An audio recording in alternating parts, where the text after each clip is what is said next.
નમસ્કાર, આપ જોઈ રહ્યા છો મંતવ્ય ન્યૂઝ અને શહેરથી ગામ સુધીમાં હું છું આપની સાથે નંદની।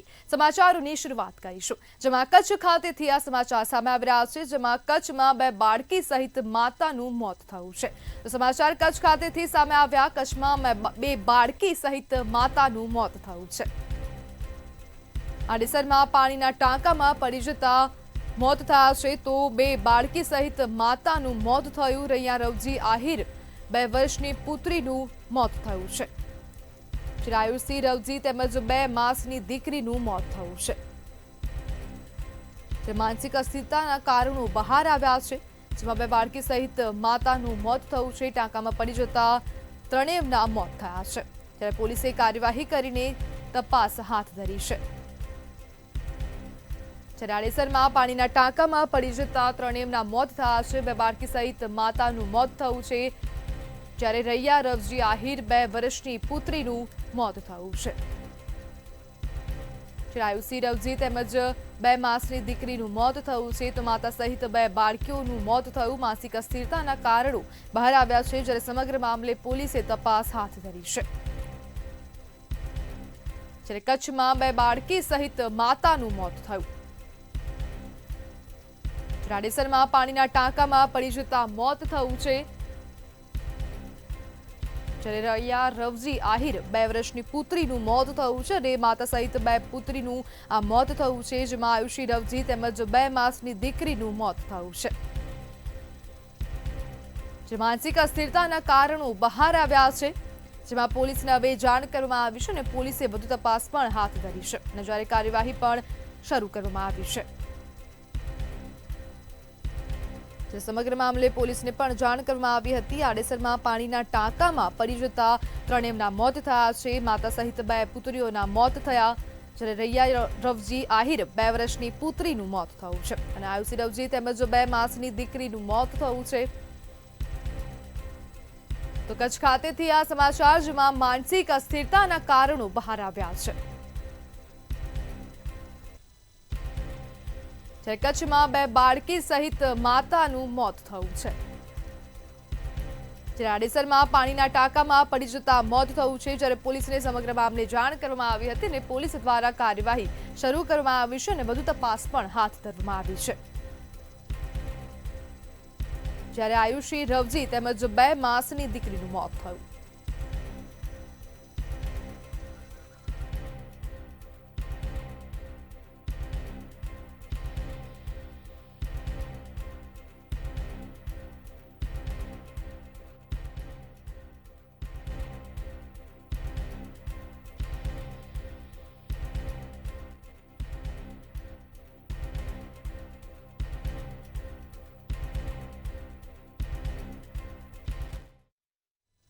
સુરેન્દ્રનગરના ધ્રાંગધ્રા વિસ્તારમાં હવે મકાનમાં આગ લાગવાનો જે મામલો હતો, તેને લઈને આ વધુ સમાચાર સામે આવી રહ્યા છે।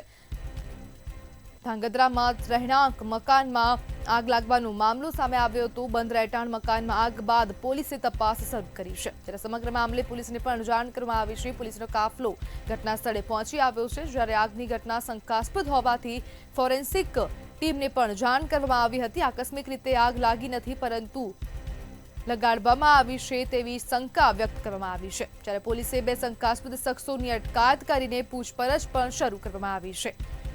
સુરેન્દ્રનગરના ધ્રાંગધ્રામાં રહેઠાણ મકાનમાં આગ લાગવાનો જે મામલો હતો, તેને લઈને આ વધુ અપડેટ સામે આવી છે, જ્યારે બંધ રહેઠાણ મકાનમાં આગ બાદ પોલીસે તપાસ શરૂ કરી હતી।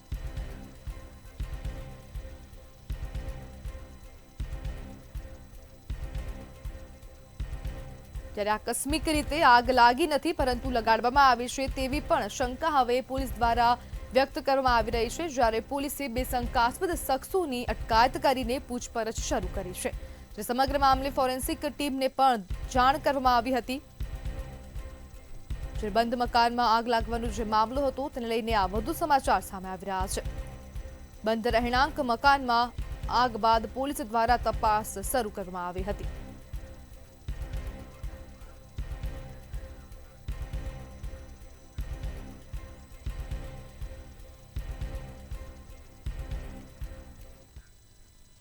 તો રાજકોટ ખાતેથી આ સમાચાર સામે આવી રહ્યા છે। પાક નુકસાનીને લઈને હવે વધુ એક ખેડૂતે આપઘાત કર્યો છે। તો સમાચાર સામે આવી રહ્યા છે રાજકોટ ખાતેથી પાકને થયેલ નુકસાનને લઈને વધુ એક ખેડૂતનો ભોગ લીધો છે। હૃદયઘાતથી જેતપુર તાલુકાના પીઠડિયા ગામના ખેડૂતનું મોત થયું છે। તો 54 વર્ષીય રાજેશ ગુંડલિયા નામના ખેડૂતનું મોત થયું છે। જ્યારે 10 વીઘામાં મગફળી અને ડુંગળીનું વાવેતર કરેલું હતું, જેમાં પાક નુકસાની જતા તેમને હૃદયઘાત લાગ્યો હતો। ત્યારે 40 વીઘા સાખે રાખી મગફળી અને ડુંગળીનું ઉત્પાદન કર્યું હતું। જ્યારે પાક કમોસમી વરસાદમાં પલળી ગયેલ હોવાથી આઘાત લાગ્યો હતો અને તેમનું મોત થયું છે। ત્યારે મગફળીનો થોડોક પાક બચ્યો, કોઈ બારદાન લેવા યાર્ડમાં છાતીમાં દુખાવો ઉપડતા જ જેતપુર હોસ્પિટલ ખસેડવામાં આવ્યા છે। ત્યારે ખેડૂતનું મોત નીપજતા પીઠડિયામાં શોકનો માહોલ જોવા મળી રહ્યો છે। તો કમોસમી વરસાદને પગલે પાકને ભારે નુકસાન થયું હતું, તો વધુ એક ખેડૂતનો જીવ લીધો છે આ કમોસમી વરસાદે, જેના કારણે રાજકોટમાં હવે ખેડૂતનો ભોગ લેવામાં આવ્યો છે। ત્યારે પાકને થયેલ નુકસાનને વધુ એક ખેડૂતે ભોગ લીધો। હૃદયઘાતથી જેતપુર તાલુકાના પીઠડિયા ગામના ખેડૂતનું મોત થયું છે। 54 વર્ષીય રાજેશ ગોંડલિયા નામના ખેડૂતનું મોત થયું છે। 10 વીઘામાં મગફળી અને ડુંગળીનું વાવેતર કરવામાં આવ્યું હતું અને આ કમોસમી વરસાદના કારણે તેમનો પાક નિષ્ફળ ગયો હતો। જ્યારે 40 વીઘા સાથે રાખી મગફળી અને ડુંગળીનું ભેગું ઉત્પાદન કર્યું હતું। પીઠડિયા ગામ, તાલુકો જેતપુર, જિલ્લો રાજકોટ, પીઠડિયા ગામના સરપંચ તરીકે જીયા જનરલ વાત કરું છું। એમાં અમારા ગામના રાજેશભાઈ ગિરધરભાઈ ગોંડલિયા રહે પીઠડિયા, જે છેલ્લા ઘણા દિવસથી અતિશય વરસાદના પડવાને કારણે એને પોતાની માલિકીની 10 વીઘામાં જમીનમાં મગફળી, પછી અન્ય બીજી આજુબાજુવાળાની 40 વીઘા। સમાચારમાં આગળ વાત કરીએ તો આ મહત્વપૂર્ણ સમાચાર સામે આવી રહ્યા છે, જેમાં દેશના મોટા 5 એરપોર્ટને ઉડાવી દેવાની ધમકી મળી છે।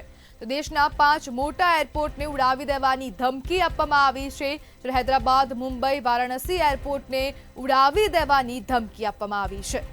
તો ચેન્નઈ, તિરુવનંતપુરમ એરપોર્ટને ઉડાવી દેવાની ધમકી આપવામાં આવી છે। તો આ દેશના 5 એરપોર્ટને બોમ્બથી ઉડાવી દેવાની ધમકી મળી। હૈદરાબાદ, મુંબઈ, વારાણસી એરપોર્ટને ઉડાવી દેવાની ધમકી આપવામાં આવી છે। તો આ મહત્વપૂર્ણ સમાચાર સામે આવી રહ્યા છે। ચેન્નઈ, તિરુવનંતપુરમ એરપોર્ટને ઉડાવી દેવાની ધમકી આપવામાં આવી છે। દેશના 5 મોટા એરપોર્ટને ઉડાવી દેવાની ધમકી આપવામાં આવી, જ્યારે મુંબઈ, હૈદરાબાદ, વારાણસી એરપોર્ટને ઉડાવી દેવાની ધમકી આપવામાં આવી છે। મહત્વપૂર્ણ સમાચાર, જેમાં ચેન્નઈ, તિરુવનંતપુરમ એરપોર્ટને બોમ્બથી ઉડાવી દેવાની ધમકી આપવામાં આવી છે। તો એક સાથે આ દેશના 5 મોટા એરપોર્ટને ઉડાવી દેવાની ધમકી આપવામાં આવી અને મુંબઈ, હૈદરાબાદ, વારાણસી એરપોર્ટને ઉડાવી દેવાની ધમકી મળી। સાથે સાથે ચેન્નઈ, તિરુવનંતપુરમ એરપોર્ટને પણ ઉડાવી દેવાની ધમકી આપવામાં આવી છે। આપણી સાથે સંવાદદાતા રવિ ભાવસાર જોડાઈ ગયા છે। જી રવિ, હવે દેશના 5 મોટા એરપોર્ટને બોમ્બથી ઉડાવી દેવાની ધમકી આપવામાં આવી છે, શું કહેશો? બિલકુલ થી જો વાત કરવામાં આવે તો જે પ્રમાણે અત્યારે હાલ જે સમાચાર સામે આવી રહ્યા છે કે દેશના 5 મોટા એરપોર્ટ છે તે એરપોર્ટને બોમ્બથી ઉડાવી દેવાની જે ધમકીનો જે મામલો છે તે મામલો સામે આવે છે। દિલ્હી, મુંબઈ અને તિરુવનંતપુરમ, ચેન્નઈ અને હૈદરાબાદ જે એરપોર્ટ છે જે દેશના સૌથી મોટા એરપોર્ટ છે ને, કે ત્યાં આગળ જે વિમાનોની જે આવાગઈ હોય છે તે ખૂબ જ મોટી પ્રમાણમાં હોય છે, જેને જે ઉડાવવાની જે ધમકી છે તે ધમકી હાલમાં મળી છે। જેના પગલે તમામ એરપોર્ટને જે પ્રમાણે હાઈ એલર્ટ છે તે હાઈ એલર્ટ ઉપર મૂકી દેવામાં આવે છે। અને સાથે જ જો વાત કરવામાં આવે તો જે પ્રમાણે એર ઇન્ડિયાના એક્સપ્રેસ વિમાનને પણ ઉડાવી દેવાની ધમકી છે તે ધમકી મળી હતી। વારાણસી એરપોર્ટ ઉપર પ્લેનનું ઇમરજન્સી લેન્ડિંગ છે તે લેન્ડિંગ પણ કરવામાં આવ્યું છે। અને હાલમાં તો જે પ્રમાણે જે ધમકી મળી છે તેને લઈને સેન્ટ્રલ એજન્સીઓ છે તે તપાસમાં જોડાઈ ગઈ છે અને સાથે જ કોઈ પણ પ્રકારનું જે અનિચ્છનીય બનાવ ન બને તેના પગલે અત્યારે હાલ સેન્ટ્રલ એજન્સીઓ છે તે કામ કરી રહી છે। રવિ, સમગ્ર માહિતી બદલ આપનો આભાર। દેશના 5 મોટા એરપોર્ટને બોમ્બથી ઉડાવી દેવાની ધમકી આપવામાં આવી અને હૈદરાબાદ, મુંબઈ, વારાણસી એરપોર્ટને ઉડાવી દેવાની ધમકી મળી। ચેન્નઈ, તિરુવનંતપુરમ એરપોર્ટને પણ ઉડાવી દેવાની ધમકી આપવામાં આવી છે।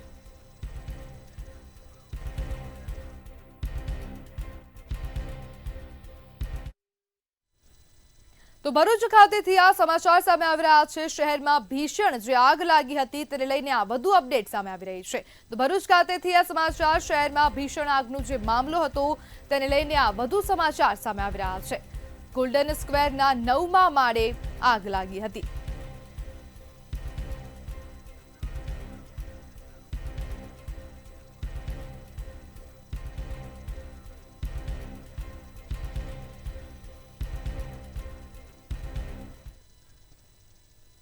અમદાવાદ નરોડા પોલીસે હવે જે દારૂ ભરેલ ટેન્કર છે તેને ઝડપી પાડ્યું છે। તો આ સમાચાર સામે આવી રહ્યા છે। અમદાવાદ ખાતેથી નરોડા પોલીસે દારૂ ભરેલ કન્ટેનરને ઝડપી પાડ્યું છે। સમગ્ર મામલે 1 કરોડથી વધુનો મુદ્દામાલ જપ્ત કરવામાં આવ્યો અને પોલીસે કન્ટેનરમાંથી 2215 બોટલ વિદેશી દારૂની જપ્ત કરી છે। જ્યારે પોલીસે 1 કરોડના મુદ્દામાલ સાથે એક આરોપીની પણ અટકાયત કરી છે।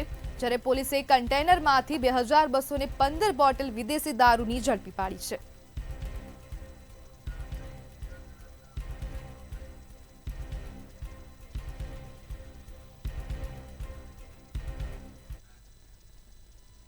તો વધુ સમાચાર હિંમતનગરથી સામે આવી રહ્યા છે, જેમાં ખોટા સહી સિક્કા કરાતા ફરિયાદ નોંધવામાં આવી છે।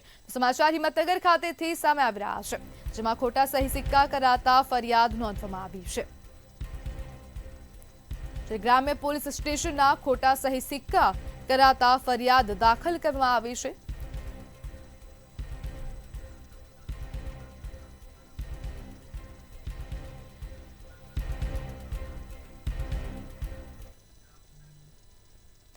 સુરેન્દ્રનગરના લખતર ખાતેથી આ સમાચાર સામે આવી રહ્યા છે, જેમાં મારામારીની ઘટના બની છે। તો આ સમાચાર સુરેન્દ્રનગરના લખતર ખાતેથી સામે આવી રહ્યા છે।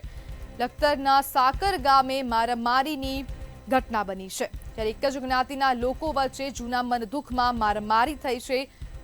જ્યારે મારામારીમાં આધેડને ઈજા થતા હોસ્પિટલ ખાતે ખસેડવામાં આવ્યા છે।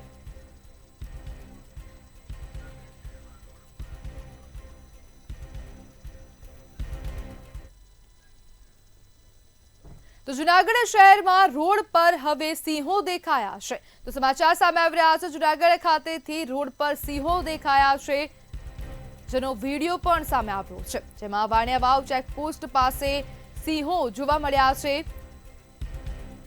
સિંહ જોવા મળતા રાહદારીઓમાં આનંદ ફેલાયો હતો।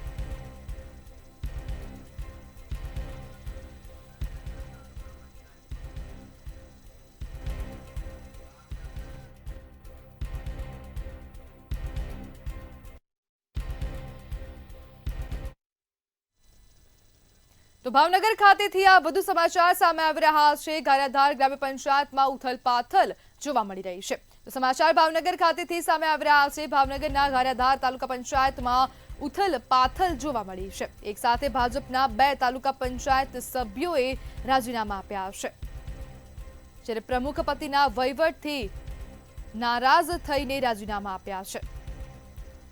ધનજી ખેનીએ ભાજપના તમામ હોદ્દાથી પણ રાજીનામું આપ્યું છે।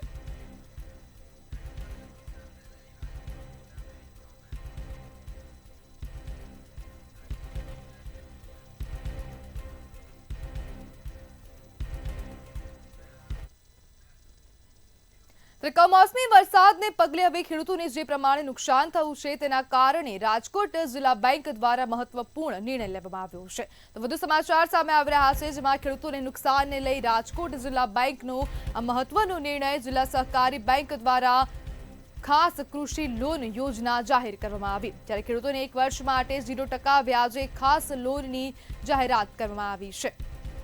જ્યારે હેક્ટર દીઠ 12,500 અને વધુમાં વધુ 65,000 સુધીની લોન મળશે।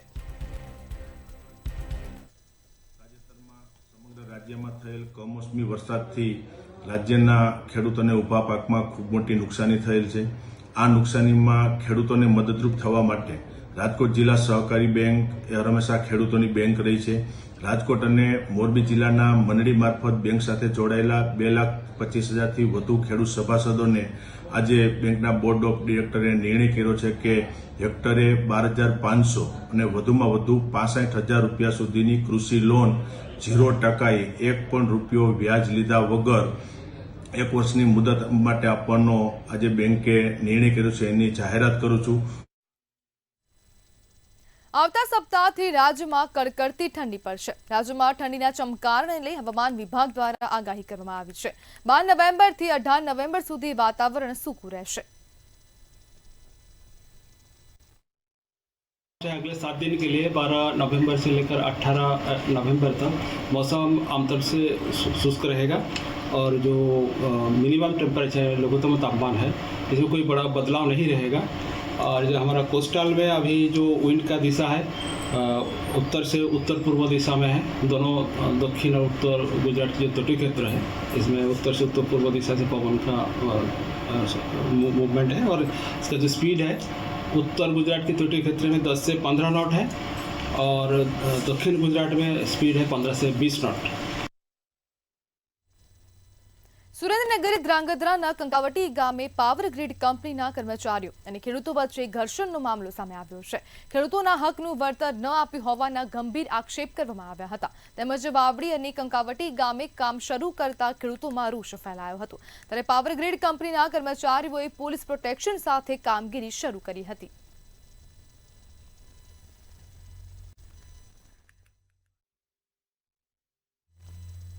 જામનગરમાં કોંગ્રેસની જન આક્રોશ સભાનું આયોજન કરવામાં આવ્યું હતું. સભામાં કોંગ્રેસના પ્રદેશ પ્રમુખ અમિત ચાવડા સહિતના નેતાઓ ઉપસ્થિત રહ્યા હતા.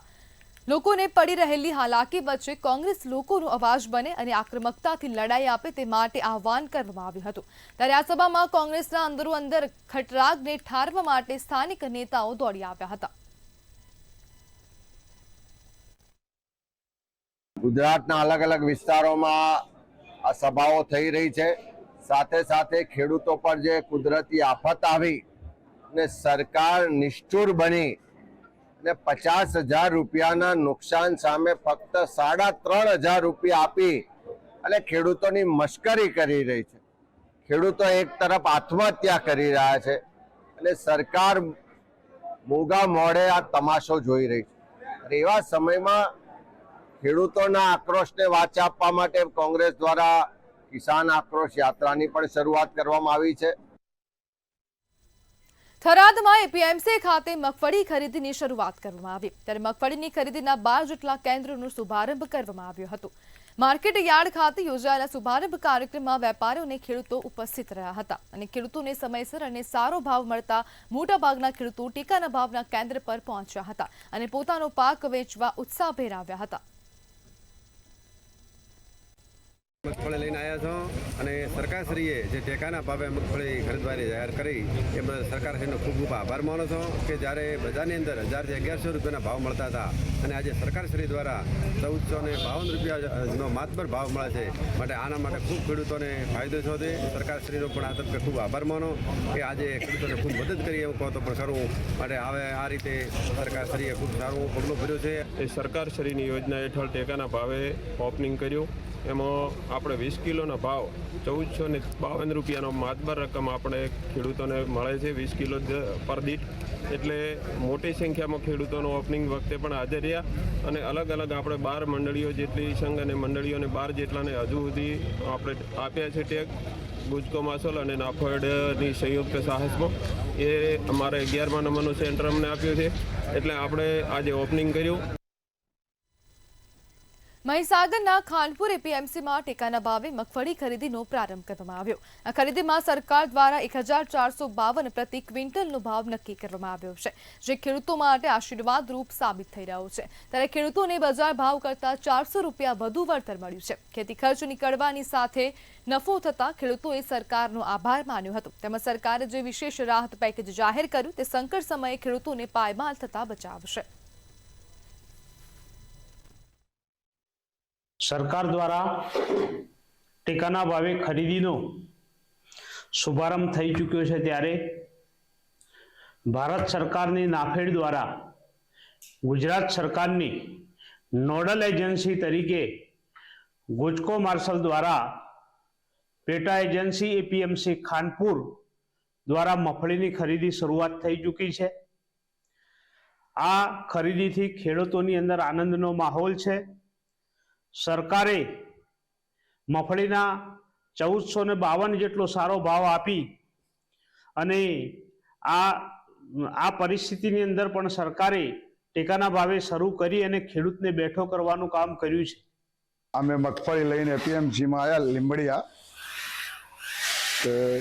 સરકારશ્રીએ જે ટેકાના ભાવે મગફળી લેવાની ચાલુ કરી એ બહુ સારું કર્યું. બજારમાં અત્યારે ભાવ જ નથી અને અમને જે 1452 ભાવ મળે છે બજાર કરતાં 400 રૂપિયા ફેરમાં મળે છે. બહુ સારું સરકારની આ યોજના છે. ગુજરાત યુનિવર્સિટી સિન્ડિકેટ સભ્ય વિવાદમાં આવતા એનએસયુઆઈ દ્વારા વિરોધ પ્રદર્શન કરવામાં આવ્યું હતું. કાર્યકરોએ યુનિવર્સિટી ખાતે નારાબાજી કરીને કુલપતિ ડોક્ટર નીરજા ગુપ્તાની કેબિન બહાર રામધૂન બોલાવી હતી. યુનિવર્સિટીમાં ભાજપના સિન્ડિકેટ સભ્યોના તોડકાંડ બાદ આજે કૌભાંડ સામે આવ્યું. તેમાં પૂર્વ સિન્ડિકેટ સભ્ય શ્વેતર સુતરિયા સામે ફરિયાદની માંગણી કરવામાં આવી હતી અને આશિષ અમીનનું તાત્કાલિક સિન્ડિકેટ સભ્ય પદેથી રાજીનામું લેવાની માંગણી કરી છે. એનએસયુઆઈના કાર્યકર અને નેતાઓ વિરોધ કરતા પોલીસે અટકાવ્યા હતા.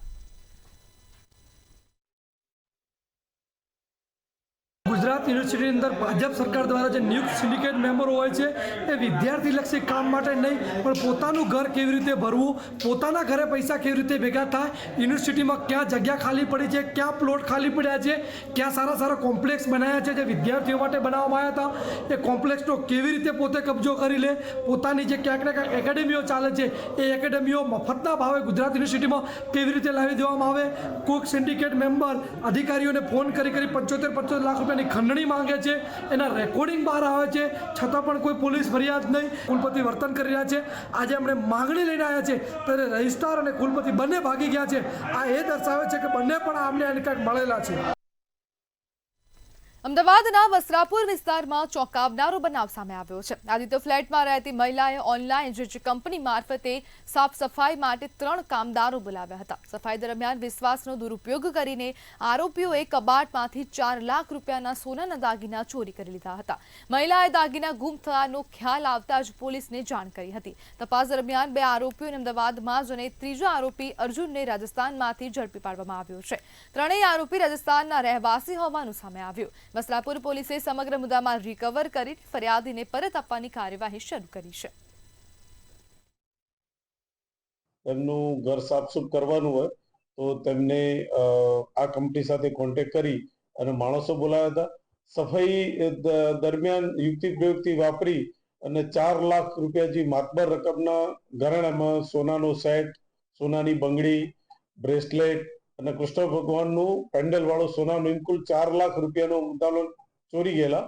જે હકીકતની ફરિયાદ વસ્ત્રાપુર પોલીસ સ્ટેશનમાં દાખલ થતા તાત્કાલિક પોલીસ હરકતમાં આવી. કોલ ડિટેલ્સના આધારે એ લોકોને ત્યાં 2 જણને દબોચી લીધા. એક જે આરોપી હતો આ કામમાં અર્જુન શંકરલાલ, બીજા છે લોકેશ અને સુનિલ, તો એને મહેસાણાથી પણ અમે એને પકડી લીધો છે અને જેની તપાસ હાલ વસ્ત્રાપુર પોલીસ સ્ટેશનમાં ચલાવી રહ્યા છીએ. અમદાવાદમાં આંતરરાષ્ટ્રીય AFC અંડર-17 ક્વોલિફાયર્સ ફૂટબોલ ટુર્નામેન્ટનું આયોજન કરવામાં આવ્યું છે. કાંકરિયાના એરના ક્લબ ખાતે 22 થી 30 નવેમ્બર સુધી ટુર્નામેન્ટ યોજાશે. ગુજરાત સ્પોર્ટ્સ એકેડેમી અને સરકારના સહયોગથી ટુર્નામેન્ટ રમવા જઈ રહી છે. ત્યારે આ ટુર્નામેન્ટમાં ભારત, લેબેનન, ઈરાન, પેલેસ્ટાઇન અને ચાઇનાની ટીમો ભાગ લેશે.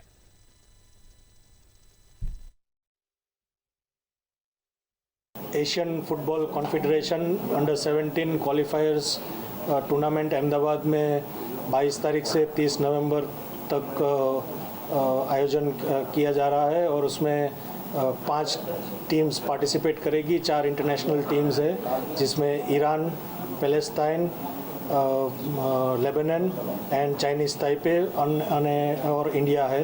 और भारत की टीम पहली तारीख से अहमदाबाद में प्रैक्टिस सेशंस उनका चालू है. Since then we have been preparing for the AFC under-17. So during that camp we also participated in SAF Championship in Sri Lanka and we won the championship as well and boys were doing really well. And then we started our camp in Goa again and then we came here in Gujarat on 1st of November, which is good for the team and get acclimatized to the conditions. પોરબંદરમાં કમોસમી વરસાદના કારણે road પર મોટા ખાડા પડ્યા હતા, ત્યારે ક્ષતિગ્રસ્ત થયેલા ગ્રામ્ય માર્ગોનું સમારકામ અને નવીનીકરણનું કાર્ય શરૂ કરવામાં આવ્યું છે. કેબિનેટ મંત્રી અર્જુન મોઢવાડિયાની અધ્યક્ષતામાં ₹9 કરોડના કામોનો પ્રારંભ કરાયો છે. તેમજ નવા ગામ ભડ અને એરડા રોડનું નવીનીકરણ શરૂ કરવામાં આવ્યું છે. પોરબંદર હસ્તકના જેટલા રસ્તાઓ છે પોરબંદર જિલ્લાના કુતિયાણા, રાણાઓ, પોરબંદર તાલુકાના એ રસ્તાઓ પર રિપેરિંગની કામગીરી જે હાથ ધરવામાં આવેલ હતી, પરંતુ કમોસમી વરસાદને કારણે જે તે વખતે કામગીરી પૂર્ણ થઈ શકેલ ન હોય તે બાકી રહેલી કામગીરી ત્રણ તાલુકામાં કાલથી હાથ ધરવામાં આવશે. તો સમાચારોમાં હાલ બસ આટલું જ. વધુ માહિતી માટે જોતા રહો મંતવ્ય ન્યૂઝ. નમસ્કાર.